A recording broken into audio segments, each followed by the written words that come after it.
Bom dia a todos, nós somos o quarto grupo e iremos apresentar sobre o produto vetorial. Os integrantes do grupo são Gabriele Caroline, eu, Gustavo de Souza, Fabrício Santiago, José Hernani, Matheus Monteiro, Marcelo Bonfim, Patrick Siqueira, Ricardo Alves e Tamiri Silva.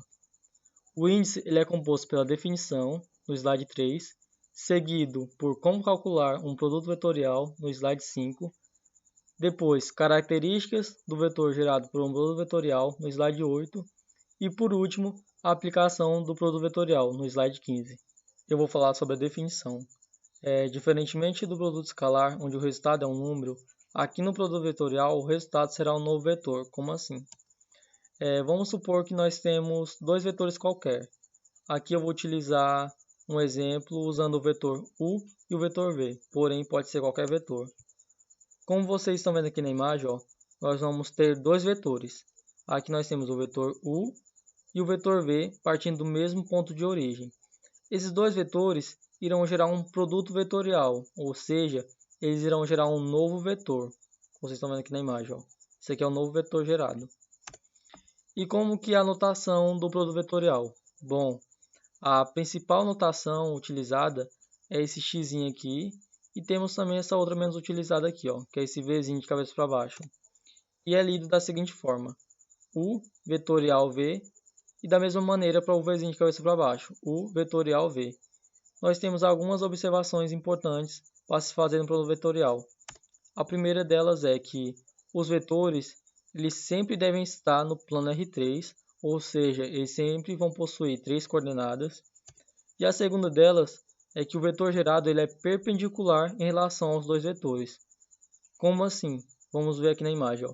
Nós temos aqui o vetor gerado, e esse vetor gerado ele sempre vai possuir um ângulo de 90 graus, tanto em relação ao vetor u, quanto em relação ao vetor v. E o sentido desse novo vetor ele é dado pela regra da mão direita. Daí aqui nós temos uma definição mais formal para o que eu acabei de explicar, onde diz o seguinte: o produto vetorial entre o vetor u, daí que nós temos as coordenadas do vetor u, que é mais conhecido pela coordenada x, y e z, onde vamos ter aqui três novos vetores, o vetor i, j e k. Esses novos vetores eles vão ser utilizados para calcular esse novo vetor. E temos também aqui o vetor v, onde temos aqui também as coordenadas do vetor v, que é denotado o vetorial v, que foi o que eu acabei de explicar. Bom, para encontrar esse novo vetor, nós vamos utilizar a seguinte fórmula aqui.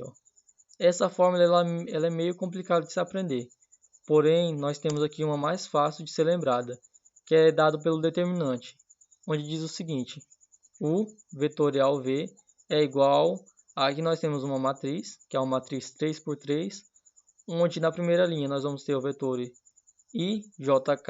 como eu falei lá em cima, que é utilizado para calcular, né? O vetor ijk na primeira linha. Na segunda linha nós vamos ter as coordenadas do primeiro vetor e na terceira linha nós vamos ter as coordenadas do outro vetor. Fala pessoal, tudo bem? Meu nome é Hernani e, dando continuidade ao assunto, eu vou falar agora com vocês sobre como calcular um produto vetorial. Bom, para a simplicidade do nosso cálculo do produto vetorial, a gente vai fazer o uso de determinantes. E assim, eu resolvi fazer uma breve revisão com vocês, como está exposto aí na tela. Existe uma matriz B, ela é de ordem 3, e a gente precisa calcular o determinante dessa matriz. E para calcular o determinante dessa matriz, eu vou utilizar a regra de Sarri. E eu vou utilizar também ela no cálculo do produto vetorial. Então, é por isso que é importante a gente revisar agora. Como vocês podem ver, a gente fez todo o processo das operações e chegou no resultado final. Esse resultado final, ele representa o determinante dessa matriz. E é exatamente isso que se correlaciona com o produto vetorial, porque ele é dado pelo resultado do determinante de uma matriz.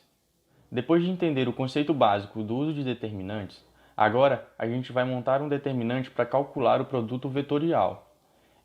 Com esse exemplo de forma geral que eu vou mostrar agora para vocês. Como vocês podem ver aí na tela, o vetor v e o vetor u eles estão em formas gerais. E fazendo a multiplicação do u pelo v, a gente chega nas mesmas condições anteriormente que a gente tinha trabalhado com determinantes. A única diferença é que, nessa primeira linha, a gente sempre vai fazer o uso desses vetores I, J e K. E então, a gente segue aplicando a regra de Sarri, como a gente já tinha revisado, e a gente encontra o resultado final, que é exatamente o produto vetorial. Mas agora a gente vai trabalhar com um exemplo prático e real. Nesse exemplo, a gente tem dois vetores, que é o vetor U, que é 3, 1 e 2, e tem o vetor V, que é -2, 2 e 5. A gente faz a multiplicação desses dois vetores unitários e chega naquele mesmo conteúdo que a gente tinha trabalhado anteriormente. A gente encontra um determinante. A gente, como já havia falado, a gente coloca nessa primeira linha três vetores, que é o vetor I, J e K, para dar a condição de vetor, diferente do produto vetorial escalar. E a gente coloca na segunda e terceira linha os vetores unitários, que são 3, 1 e 2, -2, 2 e 5. Aplicando a regra de Sarri, a gente encontra aqueles mesmos resultados quando a gente faz com um produto vetorial escalar. Mas como a gente está trabalhando com produto vetorial, a gente encontra sempre vetores. E a gente fez a multiplicação aí e a gente encontrou 5i vetor menos 4j vetor mais 6k vetor. Tudo entre parênteses, menos 2k mais 4i mais 15j. A gente agora faz a troca de sinais, tudo que está o sinal de menos vai fazer a troca do sinal de quem está dentro do parênteses, e a gente encontra 5i vetor menos 4j vetor mais 6k vetor mais 2k menos 2i menos 15j. Agora, a gente vai pegar os termos que são semelhantes, aí como 5i menos 4i, e a mesma forma para todos. E a gente chega no produto vetorial final da multiplicação dos dois vetores unitários, que é 1i vetor menos 19j mais 8k. Olá, meu nome é Gabriele Caroline e eu vou falar das características do vetor gerado pelo produto vetorial, onde temos a direção, o sentido e o módulo. Para obtermos o produto vetorial, sabemos que precisamos de três coordenadas. Então, vamos considerar o vetor U igual a x1, y1 e z1, e o vetor V igual a x2, y2 e z2. Na direção, o vetorial V ele é ortogonal aos vetores U e ao vetor V. Como podemos ver na imagem, temos dois vetores, o vetor U e o vetor V, onde eles partem de um mesmo ponto em comum. No plano cartesiano, quando traçamos uma reta e essa reta passa por esse ponto em comum, essa reta vai ser perpendicular, formando um ângulo de 90 graus entre esses vetores. Essa reta perpendicular é que vai dar a direção desses vetores, direção tanto para o lado positivo quanto para o lado negativo. Podemos comprovar isso quando calculamos o vetorial V vezes o vetor U igual a zero e o vetorial AV vezes o vetor V igual a zero. Agora vamos falar sobre o sentido. O sentido deste vetor resultante ele pode ser obtido através da regra da mão direita, mas também existem outras regras, como a regra do relógio e a regra do saca-rolhas. A regra da mão direita ela diz que, com a nossa mão direita posicionada, com o dedo polegar voltado para cima e os demais dedos retilíneos, formando o ângulo de 90 graus. Os dedos indicador e o médio vai ser os nossos vetores, né? Como, por exemplo, o dedo indicador, o vetor U, e o dedo médio, o vetor V. Ao fecharmos a nossa mão, o vetor U vai ser empurrado para o vetor V. Essa rotação que acontece aqui é o ângulo formado entre eles. E o nosso dedo polegar vai estar indicando o sentido, dessa forma. Isso na base positiva. Na base negativa, a gente posiciona o dedo polegar voltado para baixo, com os dedos retilíneos, né? Onde formando, né, nosso ângulo de 90 graus. Onde o dedo indicador vai ser o nosso vetor V e o nosso dedo médio vai ser o vetor U. Dessa forma aqui, assim. Ao girarmos nosso dedo, o vetor V vai ser empurrado para o vetor U. E essa rotação é o ângulo formado entre eles. Isso na base negativa. E nosso dedo polegar está indicando aqui o sentido entre eles, né? aqui na base negativa. Bom, a regra da mão direita, ela vale para a base positiva e para a base negativa. O que acontece é que muitas pessoas elas acabam confundindo e fazendo a base negativa na mão esquerda. Isso está totalmente incorreto e pode prejudicar o vetor resultante. Olá pessoal, eu me chamo Fabrício Santiago e irei prosseguir a apresentação falando um pouco mais sobre o sentido do produto vetorial. Bom, a Caroline já explicou como identificar o sentido através da regra da mão direita. E eu irei tentar aqui explicar de outra forma como identificar o sentido para quem ainda não entendeu como se faz. Bom, eu vou usar um relógio para fazer esse exemplo. Aqui temos a imagem desse relógio, que eu trouxe em 3D para que vocês pudessem imaginar melhor, já que estamos utilizando o plano R3. Bom, suponhamos que o ponteiro dos minutos é um vetor qualquer chamado vetor U, e o ponteiro das horas é um vetor qualquer chamado vetor V. E a gente quer fazer o vetorial V, como a gente pode ver aí embaixo. Nesse caso, o ponteiro dos minutos é que iria em direção ao vetor V descendo. Então, o produto vetorial, o vetorial V, ele iria também ficar para baixo, como a gente pode ver nesse pontilhado. Se a gente quisesse o contrário, se a gente quisesse V vetorial U, nesse caso, o ponteiro das horas, como a setinha indica, é que iria em direção ao ponteiro dos minutos, no sentido anti-horário. Nesse caso, ele ia subir, no caso, o produto vetorial também iria para cima, como a gente pode ver na setinha roxa. A Fabrícia mente está no plano R3 e esse produto vetorial esses vetores podem estar em outra posição, então a gente imaginaria também o relógio em outra posição, como por exemplo na parede. Se ele estivesse na parede, esses vetores, esse produto vetorial, ao invés de ir para baixo e para cima, ele iria para dentro e para fora, no sentido, o vetor vetorial V, ele iria em vez de para baixo, iria para dentro. E V vetorial U, em vez de para cima, ele iria para fora. Bom, essa foi a maneira que eu tentei explicar para vocês como identificar o sentido, para ficar mais didático. Olá, eu me chamo Tamires e eu também vou falar sobre as características do vetor gerado por um produto vetorial.